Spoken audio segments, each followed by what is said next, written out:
सिंध के मौजूदा chief minister Murad Ali Shah दादू canal में ज़मीनूं सैरियाब कंदो आहे। उतां उन जे ज़मीनुनि खे पाणी मिलंदो आहे, पर दादू कैनाल उहो वाहिद बदनसीब कैनाल आहे। उन मां निकिरंदड़ शाखूं बदनसीब आहिनि, जिन खे ॿोॾ अचे, सैलाब अचे या दरियाउनि में पाणी खचाखच हुजे, पर दादू कैनाल जे क़िस्मत में पाणी लिखियल ई न आहे।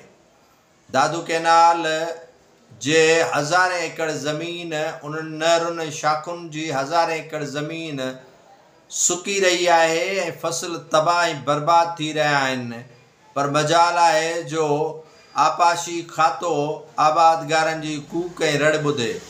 दादू डिस्ट्रिक्ट जेका हमेशह पीपुल्स पार्टी खे वोट ॾींदी आई आहे, उतां जी अवाम ऑन कंदी आहे पाकिस्तान पीपुल्स पार्टीअ खे, पर बदकिस्मतीअ सां पाकिस्तान पीपुल्स पार्टी दादू ज़िले खे पंहिंजो न कंदी आहे।